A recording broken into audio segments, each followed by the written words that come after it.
Meus irmãos, nós vamos dar início ao culto de louvor, de adoração ao nosso Deus.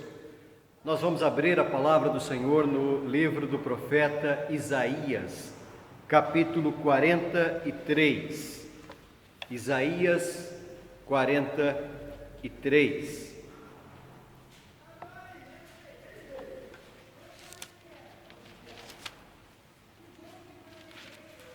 Leremos do verso 11 ao verso 15, Isaías 43, de 11 a 15. A palavra do nosso Deus assim nos diz: Eu sou o Senhor, e fora de mim não há Salvador.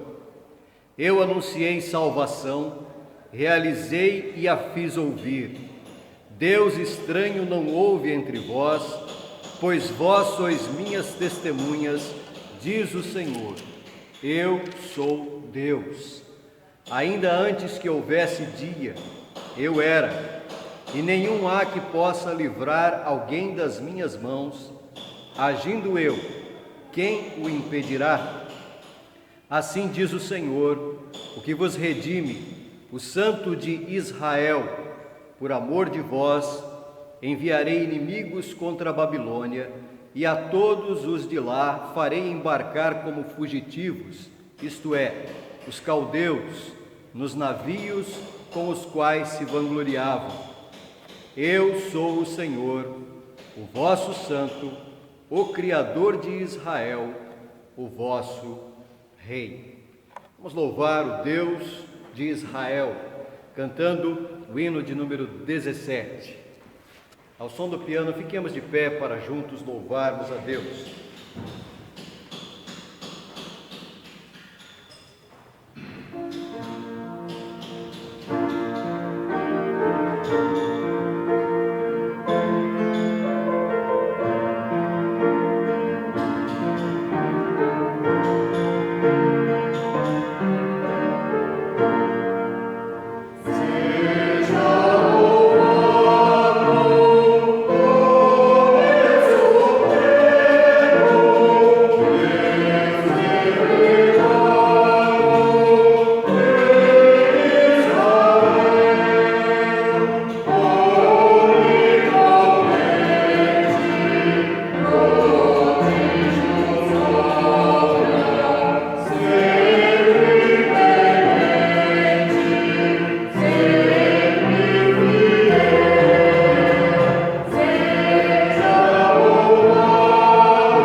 Sentar, nós vamos orar ao nosso Deus. Quero convidar nosso irmão presbítero Cláudio Fratoni para que nos eleve a Deus nesta oração.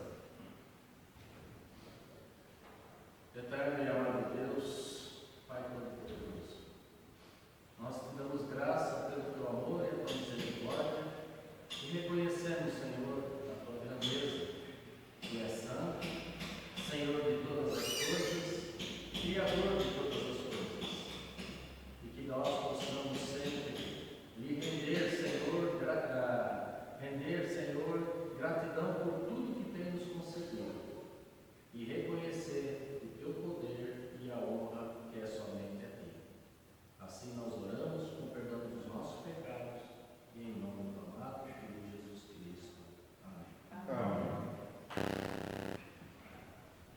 Abramos, meus irmãos, a palavra de Deus na primeira epístola do apóstolo Pedro, capítulo 2. Primeira carta de Pedro, capítulo 2.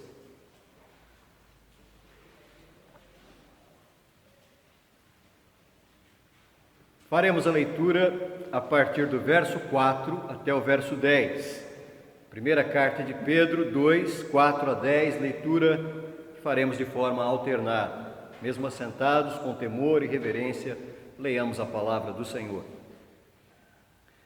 Chegando-vos para ele, a pedra que vive, rejeitada, sim, pelos homens, mas para com Deus eleita e preciosa. Também vós mesmos, como pedras que vivem, sois edificados casa espiritual para seres sacerdócio santo, a fim de oferecerdes sacrifícios espirituais agradáveis a Deus por intermédio de Jesus Cristo. Pois isto está na Escritura: eis que ponho em Sião uma pedra angular, eleita e preciosa, e quem nela crer não será, de modo algum, envergonhado. Para vós outros, portanto, os que credes, é a preciosidade, mas para os descrentes, a pedra que os construtores rejeitaram, esta veio a ser a principal pedra angular. E pedra de tropeço e rocha de ofensa, são estes os que tropeçam na palavra, sendo desobedientes para o que também foram postos. Vós, porém, sois raça eleita, sacerdócio real, nação santa, povo de propriedade exclusiva de Deus, a fim de proclamar as virtudes daquele que vos chamou das trevas para a sua maravilhosa luz. Vós, sim, que antes não erais povo, mas agora sois povo de Deus, que não tinhais alcançado misericórdia, mas agora alcançastes misericórdia. Cristo Jesus, o nosso Senhor, é a pedra angular, e nós somos pedras vivas, edificados sobre o fundamento que é Cristo, a pedra rejeitada, mas que se torna aquele que nos acolhe para sermos amigos de Deus e parte do povo de Deus. Nós vamos cantar agora o hino 298. Mais uma vez ao som do piano, fiquemos de pé. Deus.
igreja pode assentar-se.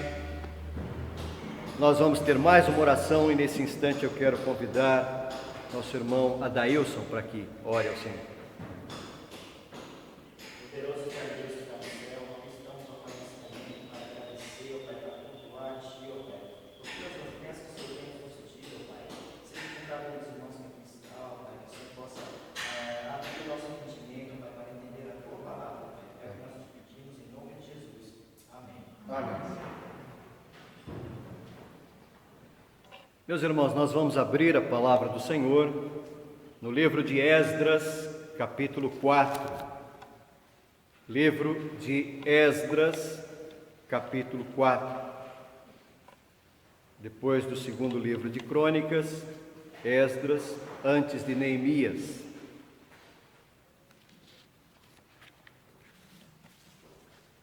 Leremos todo este capítulo 4 do livro de Esdras.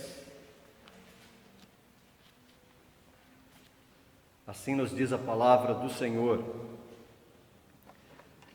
Ouvindo os adversários de Judá e Benjamim, que os que voltaram do cativeiro edificavam o templo ao Senhor, Deus de Israel, chegaram-se a Zorobabel e aos cabeças de famílias e lhes disseram: deixai-nos edificar convosco, porque como vós buscaremos a vosso Deus, como também já lhe sacrificamos desde os dias de Esar-Adom, rei da Assíria, que nos fez subir para aqui.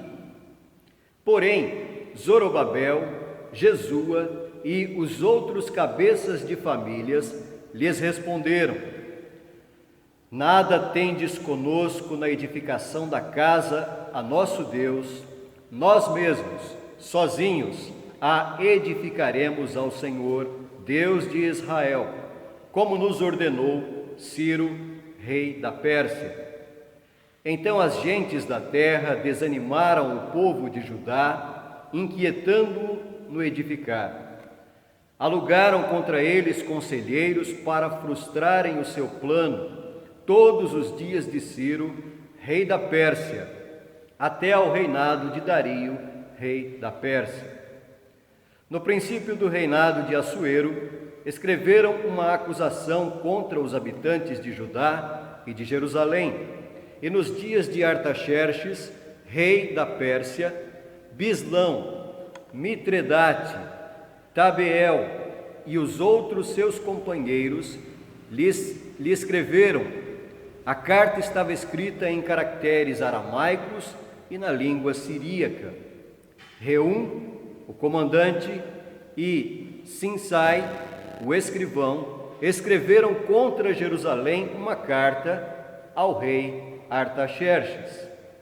Escreveu Reum, o comandante, e Sinsai, o escrivão, os outros seus companheiros, Dinaitas, Afarzaquitas, Tarpelitas, Afarcitas, Arquevitas, Babilônios, Susanquitas, Deavitas, Elamitas e outros povos que o grande e afamado Osnapar transportou e que fez habitar na cidade de Samaria, e os outros aquém do Eufrates.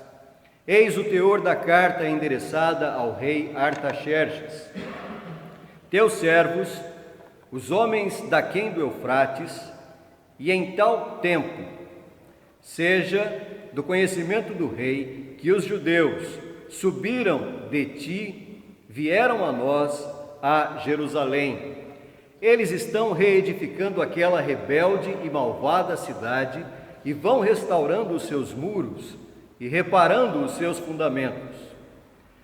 Saiba ainda o rei que, se aquela cidade se reedificar e os muros se restaurarem, eles não pagarão os direitos, os impostos e os pedágios, e assim causarão prejuízos ao rei.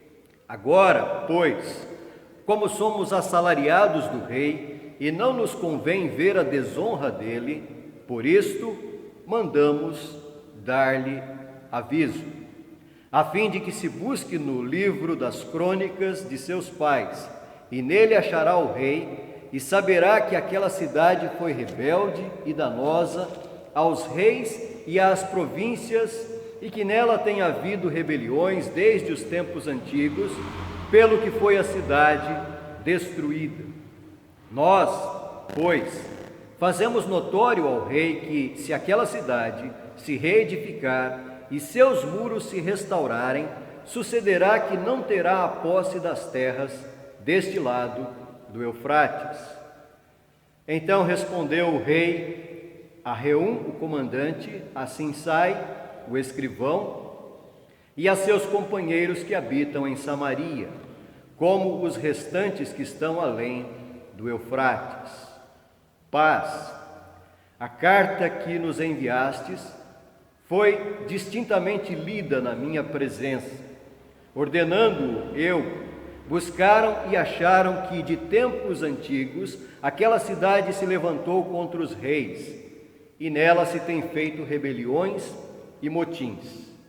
Também houve reis poderosos sobre Jerusalém, que da além do Eufrates dominaram em todo lugar, e se lhes pagaram direitos, impostos e pedágios.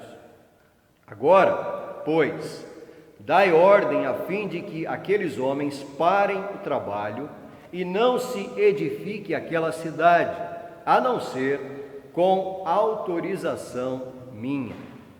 Guardai-vos, não sejais remissos nestas coisas, porque há de crescer o dano em prejuízo dos reis. Depois de lida a cópia da carta do rei, Artaxerxes perante Reum, Sinsai, o escrivão, e seus companheiros, foram eles apressadamente a Jerusalém, aos judeus, e, de mão armada, os forçaram a parar com a obra. Cessou, pois, a obra da casa de Deus, a qual estava em Jerusalém, e isso até ao 2º ano do reinado de Dario, rei da Pérsia. Oremos.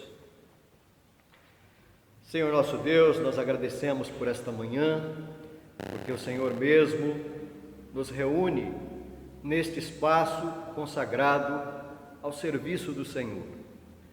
Recebe, Senhor, o nosso louvor, a nossa adoração. Ó Deus bendito, nesta hora de leitura da Tua Palavra, exposição da Sagrada Escritura, a nossa súplica é para que nós possamos receber com alegria e compreender a mensagem do Senhor para nós. Que o Teu Santo Espírito, que habita em nós, nos conceda a iluminação, o esclarecimento, para podermos não apenas aprender, mas também aplicar no nosso viver a instrução, a exortação que recebemos da Tua santa e preciosa palavra. Nós oramos no nome do Senhor Jesus, o nosso Salvador. Amém.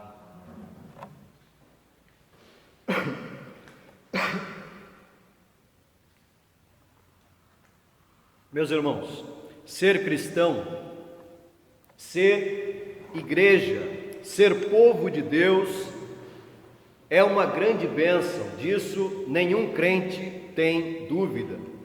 É uma grande bênção que recebemos do Senhor, sermos chamados para ser o seu povo.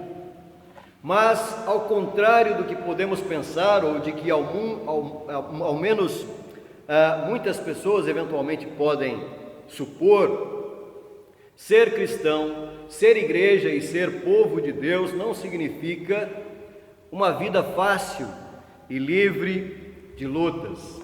Pelo contrário, a vida cristã é marcada por muitas batalhas, por muitos combates difíceis. Aliás, a vida cristã é em si um grande combate. O povo de Deus, a igreja de Deus e cada crente individualmente enfrenta muita oposição ao longo da sua vida. E é exatamente sobre isso que nós lemos neste capítulo 4 do livro de Esdras. Na primeira linha do verso 1 deste capítulo, nós encontramos a palavra adversários.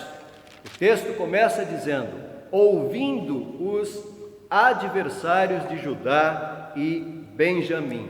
Portanto, logo de início já fica claro para nós o assunto desta passagem da Escritura. Esta passagem nos fala sobre oposição, sobre inimizade. E oposição e inimizade é algo que faz parte da história mais ampla da Bíblia, na qual oposição e inimizade contra Deus, contra o povo de Deus e, em particular, contra o Messias, são uma experiência constante e permanente. Essa oposição, nós bem sabemos, começou lá no princípio, lá no Jardim do Éden. No livro de Gênesis nós temos o relato do início desta inimizade, desta oposição, no princípio da história da humanidade. No capítulo 3, verso 15 do livro de Gênesis, logo depois que Adão e Eva desobedeceram e pecaram contra Deus, e então Deus, o próprio Deus, tomou a iniciativa de estabelecer um diálogo com o primeiro casal, permitindo que eles expusessem o que havia acontecido. O Senhor então declara que haveria inimizade entre a serpente e o descendente da mulher. A promessa de Deus era a de que do descendente da mulher viria alguém para esmagar a cabeça da serpente, isto é, o descendente da mulher viria para destruir o diabo e as suas obras. Mas até a vinda desse descendente da mulher, haveria um conflito entre a descendência da serpente, ou seja, os filhos do maligno, e os descendentes da mulher, ou seja, os filhos de Deus. No Salmo 2, nós lemos sobre os reis da terra e os príncipes deste mundo conspirando contra o Senhor e contra o seu ungido, isto é, contra o Messias, o descendente prometido por Deus em Gênesis, o descendente da mulher. Portanto, no meio da Bíblia, o descendente da mulher é o Messias e este virá para destruir o mal. E ele é referido aqui como alguém que enfrenta a oposição das nações que conspiram contra ele. E se nós avançarmos ainda mais no Novo Testamento, no livro de Atos dos Apóstolos, no capítulo 4, os discípulos do Senhor Jesus Cristo já viviam ali em um contexto de intensa perseguição, de crescente perseguição. E a igreja estava ali reunida em oração, e em oração eles fazem referência justamente ao Salmo 2, refletindo a mensagem de Gênesis capítulo 3, verso 15, identificando as nações do mundo nas autoridades religiosas de Jerusalém, em Pilatos e nas autoridades do governo do Império Romano, afirmando que eles se ajuntaram contra o Messias de Deus e o mataram. Portanto, meus irmãos, oposição à obra de Deus e, em particular, oposição ao ungido de Deus, ao Messias de Deus, é algo que está sempre presente na história mais ampla da Bíblia. A Igreja de Deus, portanto, enfrenta e continuará enfrentando oposição até a consumação dos séculos. E é com esta oposição que nós nos deparamos aqui quando lemos este capítulo 4 do livro de Esdras. E nós vamos falar hoje sobre esse contexto de oposição, considerando a oposição presente no meio do povo e também a intensidade desta oposição à obra de Deus. Em primeiro lugar, nós temos aqui a oposição presente. Conforme nós já falamos aqui em outras ocasiões, o contexto do livro de Esdras está relacionado com o retorno dos remanescentes do reino de Judá após o final do cativeiro na Babilônia no século VI a.C. Depois que o império da Babilônia chegou ao fim, um novo império se levantou, o Império Persa. E o rei Ciro da Pérsia instituiu então uma política permitindo que aqueles povos que haviam sido conquistados pela Babilônia pudessem retornar aos seus territórios de origem e restaurar os seus reinos e as suas práticas religiosas. E um desses povos foi exatamente o povo de Israel, que neste caso especificamente se limitava a um remanescente do reino de Judá. Um reduzido número de pessoas, comparado ao número daqueles que haviam sido deportados para a Babilônia, quando a Babilônia estava no auge da sua expansão. Um pequeno grupo começou então esse processo de retorno para recomeçar a sua vida no reino de Judá. Os remanescentes de Judá passam então a retornar, e isso também como resultado da promessa de Deus, feita pelos profetas, de que haveria um período de disciplina, de juízo da parte de Deus, que seria esse cativeiro, mas cumpridos 70 anos, Deus faria retornar o seu povo para a sua terra.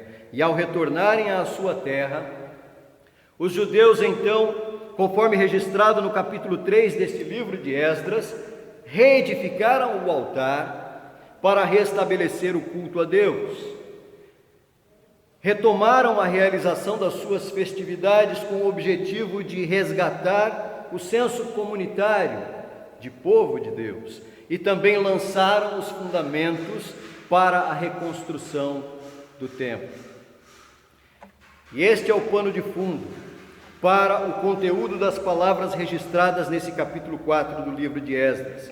Ouvindo os adversários de Judá e Benjamim que os que voltaram do cativeiro edificavam o templo ao Senhor, Deus de Israel, chegaram-se a Zorobabel e aos cabeças de famílias. Ou seja, quando os inimigos, quando os adversários de Judá e Benjamim ouviram que o altar havia sido reedificado, que as festividades dos judeus haviam sido retomadas e que os fundamentos do templo haviam sido lançados, eles apareceram, os inimigos, os adversários, aqueles que estavam na terra e que agora certamente estavam preocupados porque o povo estava retornando e aquilo seria de alguma forma um obstáculo para os seus interesses. E então eles aparecem e se colocam diante de Zorobabel, Jesua e dos cabeças das famílias de Judá. Judá, meus irmãos, era a tribo predominante, mas no sul de Israel, próximo ou junto à tribo de Judá, ficava também a tribo de Benjamim. E nesse sentido, o reino do sul, identificado como Judá, incluía também a tribo de Benjamim. Por isso a referência aqui a Judá e Benjamim. E Judá e Benjamim, que formavam o reino do sul, representavam a descendência de Abraão, que foi o primeiro crente, no sentido de que a ele foi dirigida a grande promessa de Deus de uma salvação abrangendo todas as famílias da terra. E esta salvação viria através de um de seus descendentes.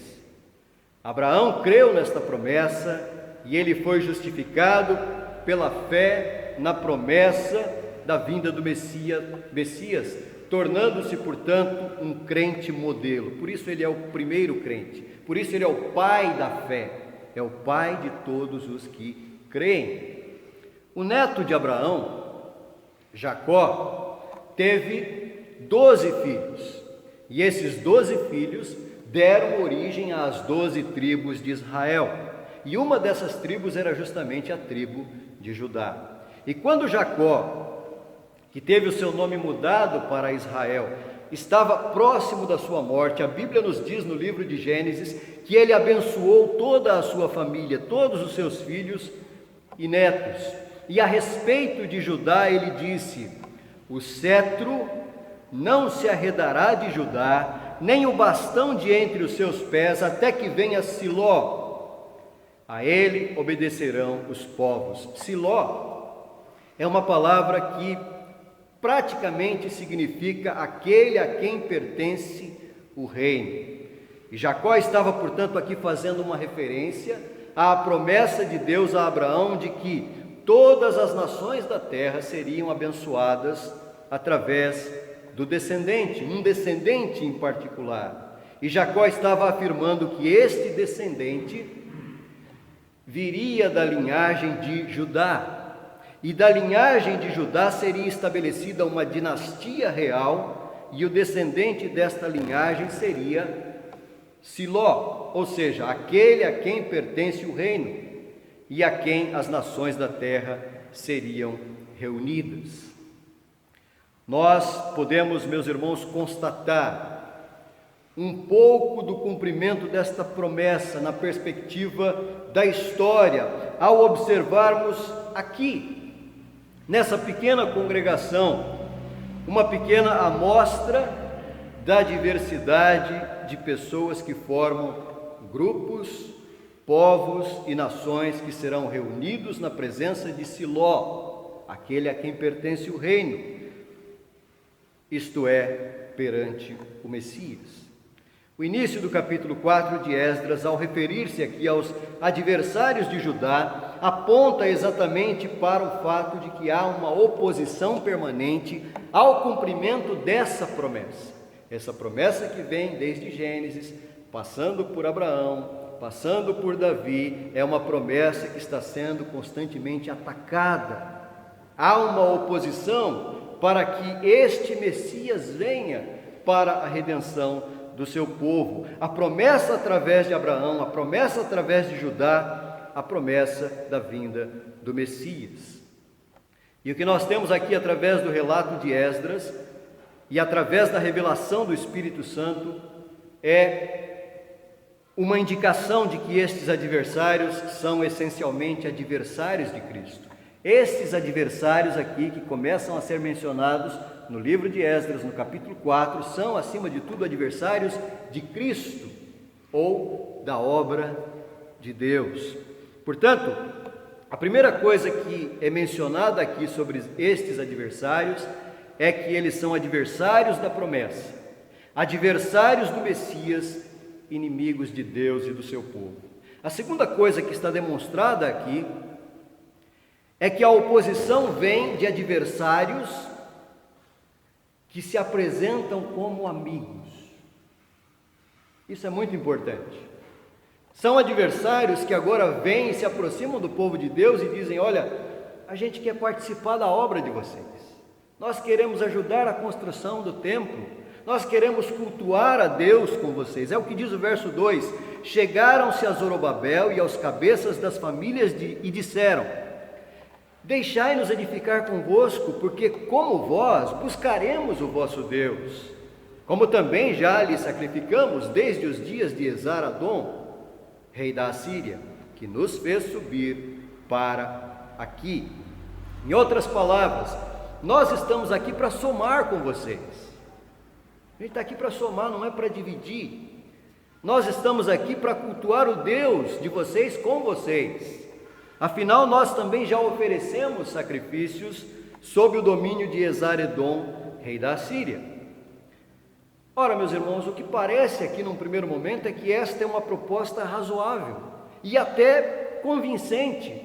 Olha, a gente precisa construir, precisa de ajuda, tem gente aí se oferecendo, por que não? Afinal, há uma boa intenção nessa disposição destes adversários. Na verdade, meus irmãos, eles parecem se mostrar bastante amigáveis, eles parecem querer ajudar, mas a chave para podermos identificar e entender a razão de estes povos serem adversários está nesta informação que nós temos aqui no texto: já lhe sacrificamos, referindo-se ao Deus de Israel, desde os dias de Esar-Adom, rei da Assíria, que nos fez subir aqui. Este povo estava se oferecendo para participar da edificação do templo e para cultuar o Deus de Israel. Era um povo que estava ali habitando naquela região que pertencia a Israel, portanto não era um povo originalmente daquela região. Eles foram conduzidos até aquela região, conforme eles mesmos afirmam, através de um rei da Assíria. A origem histórica que explica esta situação, evidentemente que é uma história bastante longa, né? Mas nós vamos tentar aqui resumir um pouco essa história. Davi foi o grande rei de Israel, e o seu sucessor foi Salomão, o seu filho, que também foi um grande rei em termos de ampliação e consolidação do reino de Israel. Sob o reinado de Salomão, foi construído o primeiro e grandioso templo de Jerusalém, o belíssimo templo de Jerusalém, uma das grandes maravilhas da humanidade na história.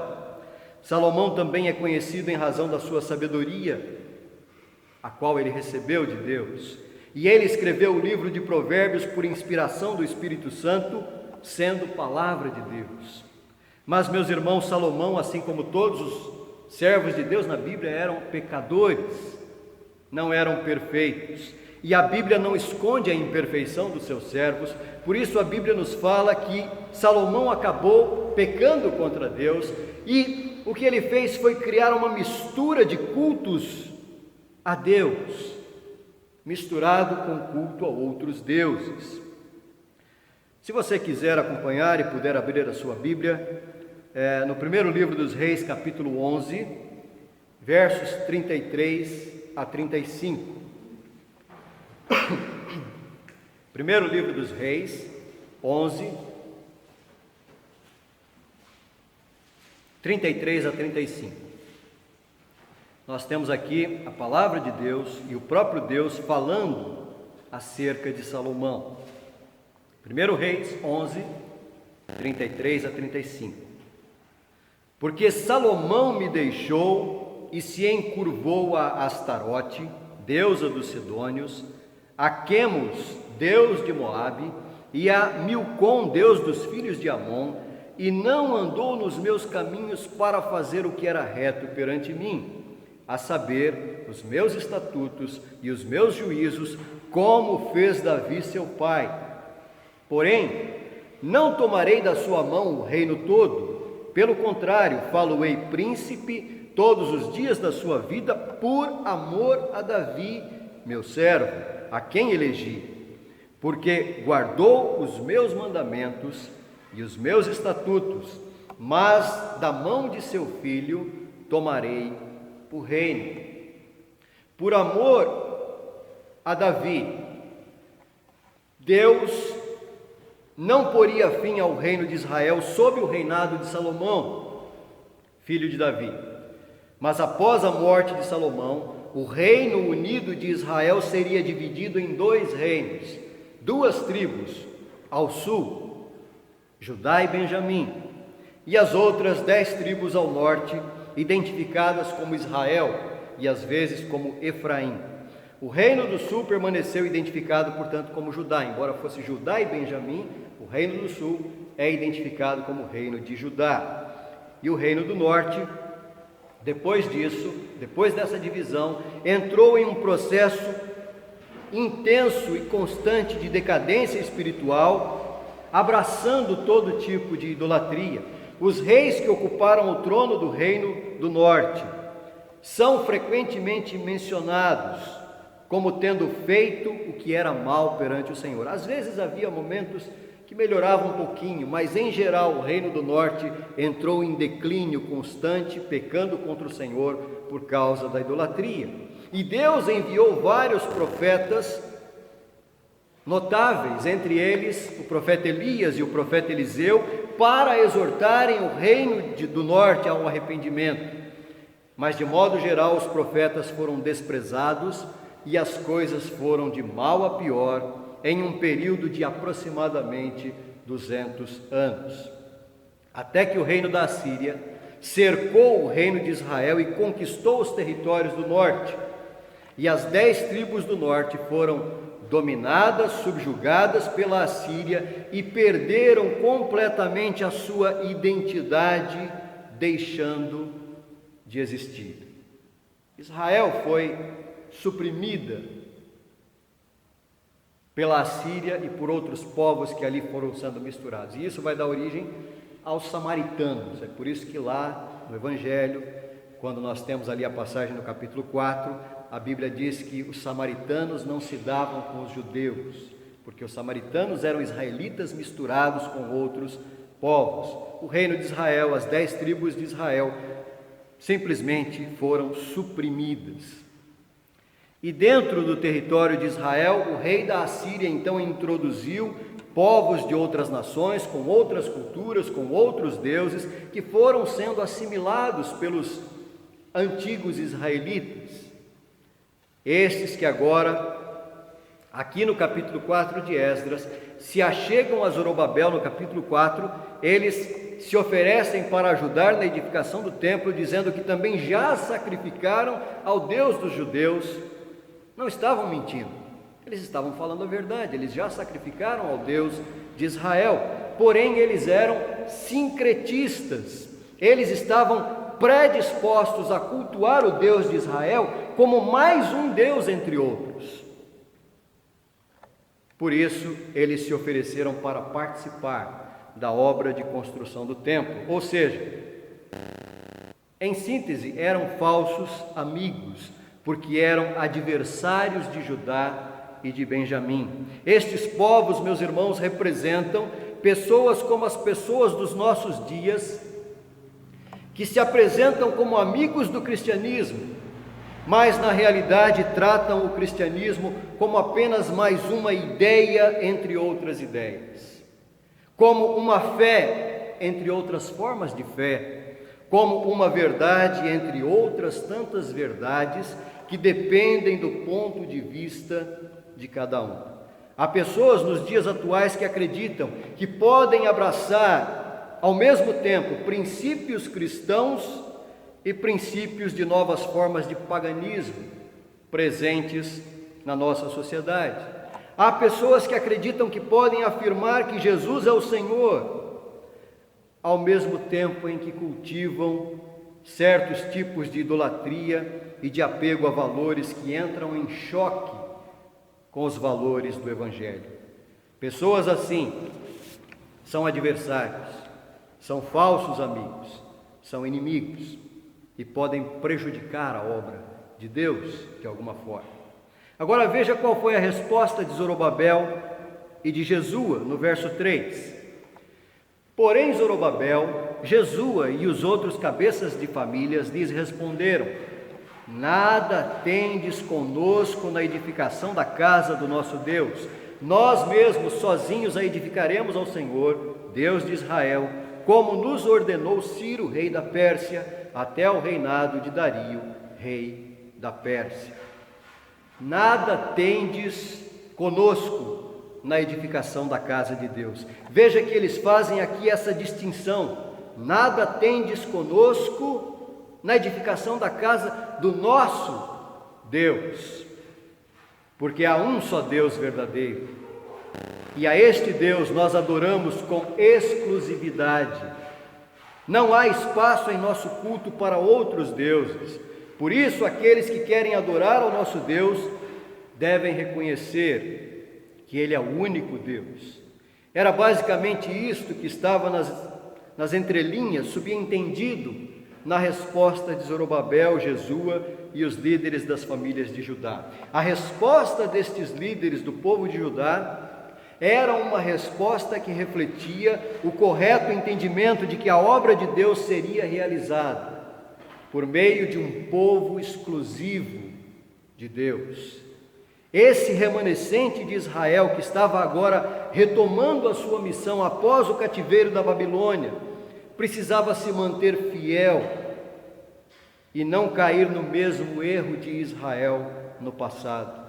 Porque embora o grande plano de Deus fosse agir universalmente para a salvação dos povos de toda tribo, língua, nação e trazê-los ao seu reino, antes de realizar isso, ele primeiramente conduziria o seu povo exclusivo do Antigo Testamento até que um judeu específico se tornasse o Salvador do mundo. E neste ponto da história, estes homens aqui eram responsáveis por preservar a integridade do povo judeu, para que a partir deste povo, o Messias pudesse ser revelado, para que hoje nós pudéssemos estar aqui, incluídos nesta salvação graciosa da parte de Deus. A postura daquela geração era absolutamente correta quando eles se recusam à ajuda daqueles falsos amigos, porque refletia a fidelidade a Deus. Aquela geração de remanescentes de Israel estava agindo com firmeza para cumprir a promessa de salvação da parte de Deus. Mas manter a firmeza tem um preço. Manter a firmeza, ser fiel a Deus, tem um preço. Manter a firmeza na palavra de Deus não é fácil, traz problemas, traz oposição. E isso fica evidente aqui nos versos 4 e 5 de Esdras capítulo 4. Então as gentes da terra desanimaram o povo de Judá, inquietando-o no edificar. Alugaram contra eles conselheiros para frustrarem o seu plano todos os dias de Ciro, rei da Pérsia, até o reinado de Dario, rei da Pérsia. Meus irmãos, quão presente é a oposição ao reino e à obra de Deus neste mundo. E esta é a primeira consideração deste texto para nós. Há constante oposição à obra de Deus. E às vezes nós podemos ser iludidos achando que estamos tendo ajuda, quando na verdade estamos tendo a ajuda de falsos amigos, que são adversários, que são inimigos. E esses inimigos se revelam agora, mostrando de fato quem eram. Quando eles começaram a desanimar o povo, inquietar a edificação e até alugaram conselheiros, pagaram gente para aconselhar o povo de Judá, para que o plano dos judeus fosse frustrado. O Senhor Jesus Cristo nos ensina no Evangelho: no mundo tereis aflição. Se me odiaram a mim, odiarão vocês também. Em segundo lugar, nós temos aqui a intensidade da oposição à obra de Deus. Nós temos a obra sendo atacada, há uma oposição presente no mundo à obra de Deus, e essa oposição ela é intensa, e ela vai se intensificando. A partir do verso 6 até o verso 23 aqui de Esdras, o que nós temos aqui, meus irmãos, é uma espécie de um parêntese na sequência da narrativa. Os versos de 1 a 5 são narrativas de eventos anteriores à chegada de Esdras a Judá. Então, tem vários detalhes aí sobre datas, né? Mas houve um grupo que veio e depois de um tempo é que Esdras veio. Então Esdras está fazendo um levantamento histórico e depois ele vai narrar aquilo que ele mesmo está presenciando. Então do verso 6 até o verso 23 ele está narrando fatos que ele presencia. Antes do verso 6 ele está narrando fatos que ele levantou historicamente, tá certo? Então, em relação ao começo do capítulo, a partir do verso 6 nós temos aqui um avanço na história de aproximadamente 100 anos, e nós somos conduzidos então aqui do século V para o século, ou melhor, do século VI para o século V antes de Cristo. Por esta razão que no verso 5 ele aqui se refere aos reis Ciro e Dario, e aí no verso 6 ele menciona Assuero, e no verso 7 ele faz referência a Artaxerxes. Então há um período aí de diferentes reis, né, da Pérsia: Ciro, Dario, Assuero, Artaxerxes. Esdras está ali no contexto já de Artaxerxes, só para nós nos situarmos. E o que nós temos aqui entre os versos 6 a 23, o que são? São acusações contra os habitantes de Judá e contra a cidade de Jerusalém, da parte dos adversários de Judá. Então veja, 100 anos antes já tinha oposição, e agora Esdras está dizendo que ele aparece ali em Judá 100 anos depois, e a oposição continua cada vez pior, porque tem gente escrevendo carta para o rei Artaxerxes, fazendo acusações contra o povo de Judá, fazendo insinuações, e Esdras transcreve aqui o teor da carta que foi encaminhada ao rei Artaxerxes pelos adversários de Judá. E o que fica demonstrado aqui é que a oposição à obra de Deus se intensificou ainda mais.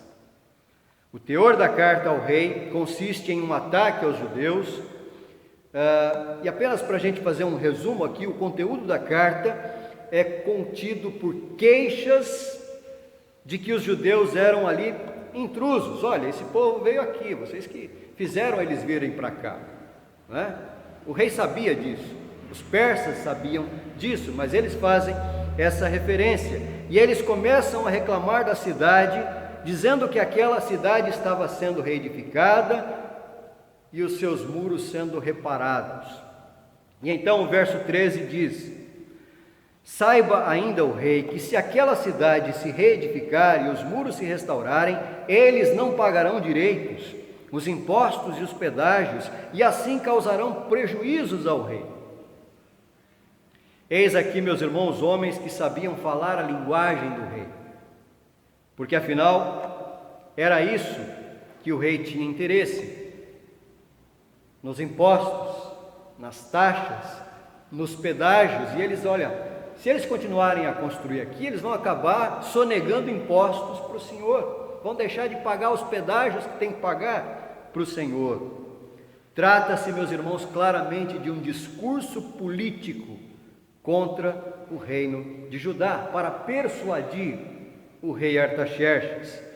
Nos versos seguintes, ou no verso seguinte, ele recomenda ao rei, no verso 17, que, olha, faz uma verificação aí do histórico de Jerusalém, os registros oficiais, para conferir se aquilo que nós estamos falando não é verdade, não é? Ele diz no verso 17: a cidade foi rebelde e danosa aos reis e às províncias, e nela tem havido rebeliões desde os tempos antigos, pelo que foi a cidade destruída.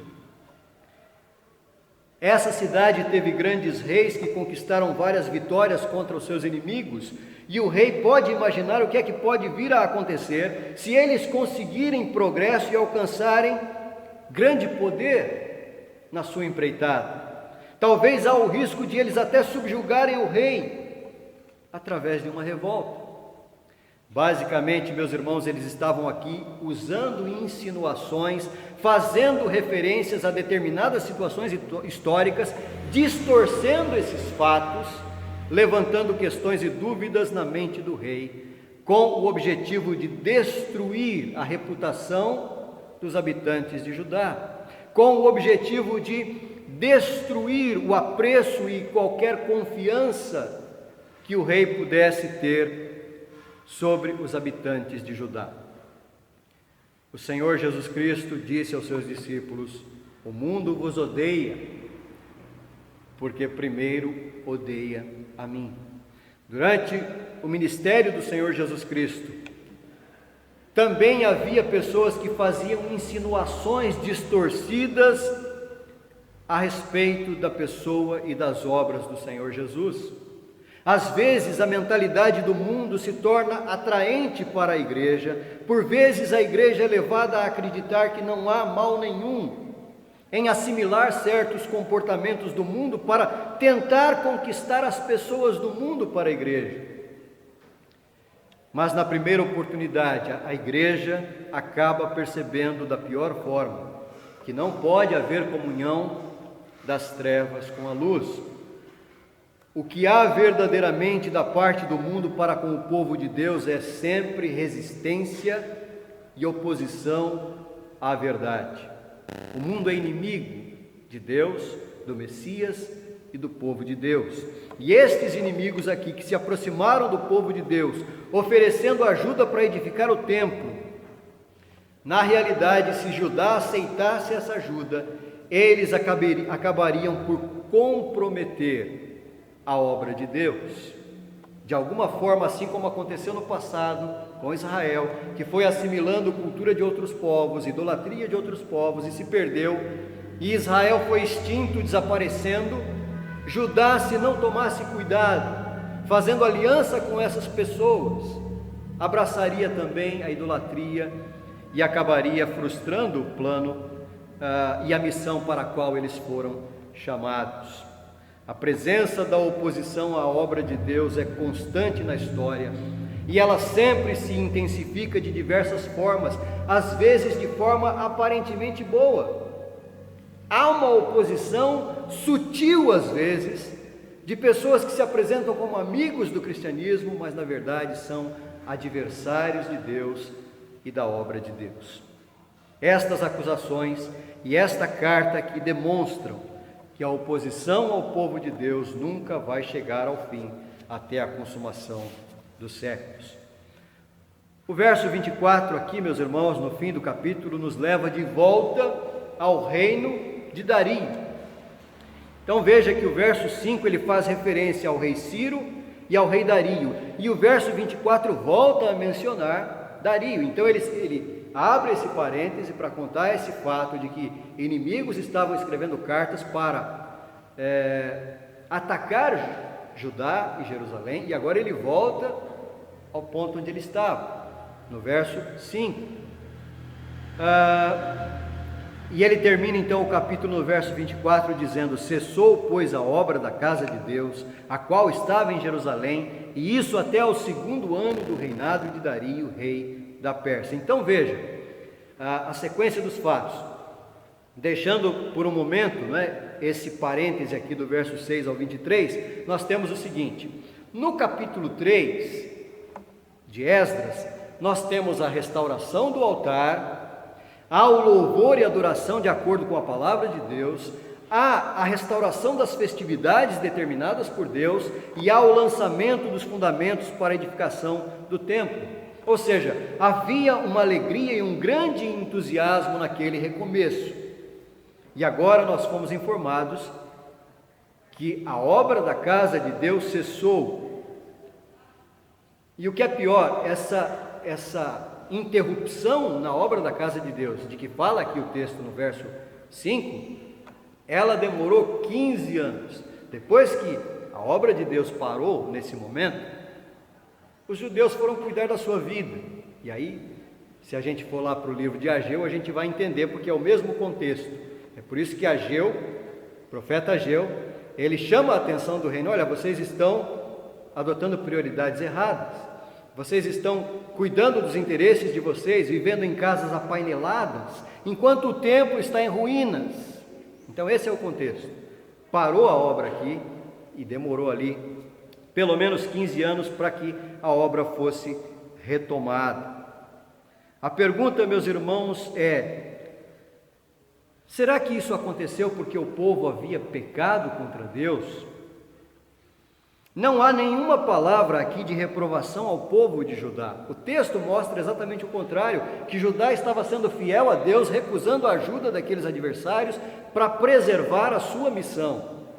Judá não estava pecando, não há nenhuma referência a pecado, não há nenhuma referência à incredulidade da parte dos habitantes de Judá. Eles estavam fazendo tudo certo e não aceitaram a suspeita oferta de ajuda dos adversários. Nada tendes conosco na edificação da casa do nosso Deus, nós mesmos, sozinhos, a edificaremos ao Senhor, Deus de Israel, como nos ordenou Ciro, rei da Pérsia, até ao reinado de Dario, rei da Pérsia. Mas a obra da casa de Deus parou. Meus irmãos, o que claramente aprendemos neste livro é que Deus, em sua providência, está no controle da história e no controle de sua própria igreja, do seu povo. Deus não estava retirando a sua bênção do seu povo, não estava punindo ou disciplinando o seu povo, não estava repreendendo ou censurando o seu povo. O povo estava realizando exatamente aquilo que tinha que realizar, e por alguma razão eles não estavam conseguindo completar a obra, porque os recursos acabaram. Não sabemos, talvez o apoio da parte do rei tenha cessado em razão das queixas dos inimigos, nós não sabemos, mas seja qual for a razão, por 15 anos a obra de reedificação do templo ficou parada. E isso muitas vezes acontece com a igreja hoje. Realizamos o que deve ser realizado em meio à oposição e dificuldades, e parece que não avançamos, não vemos avanço algum. Mas o fato, meus irmãos, é que Deus não para. Ainda que a obra de Deus pareça estar parada, Deus está operando silenciosamente no nosso meio. Deus trabalha mesmo quando o trabalho aparentemente para. Aos olhos humanos, a obra de Deus pode parecer parada, mas Deus está trabalhando em nós. O Senhor Jesus Cristo disse: meu Pai trabalha até hoje. Deus trabalha nos fortalecendo, provando a nossa fé, nos levando a entender que precisamos nos consagrar mais, precisamos orar mais, alcançando vidas. Deus continua a operar poderosamente, e muitas vezes nós não sabemos quantas pessoas têm sido alcançadas pela tecnologia, e nós não tomamos conhecimento, e talvez nem venhamos a tomar conhecimento, mas a obra de Deus está sendo realizada. E nós podemos olhar mais atentamente para Deus quando tudo está aparentemente parado. Nós podemos não estar vivendo dias de grande avivamento ou de crescimento como gostaríamos, mas estejamos certos, Deus está no trono, e nós somos abençoados quando vemos Deus pela fé, quando nós podemos ver o Deus invisível sustentando a sua obra, nos sustentando, nos preservando e permitindo que a sua obra prossiga, apesar da oposição, apesar dos adversários, apesar das adversidades, às vezes apesar até de nós mesmos. Meus irmãos, sempre haverá oposição à obra de Deus. Ela sempre será intensa até a consumação dos séculos, mas no conflito entre os filhos do maligno e os filhos de Deus, Cristo Jesus, o Messias, já venceu. Confiemos, pois, no Senhor Jesus. Confiemos, porque é Ele quem nos sustenta. O fato de estarmos aqui é um milagre da parte de Deus, porque Ele tem nos sustentado, e é nele que nós podemos de fato ter vitória. Sejamos confiantes em Cristo, aquele que é verdadeiramente vencedor. Amém.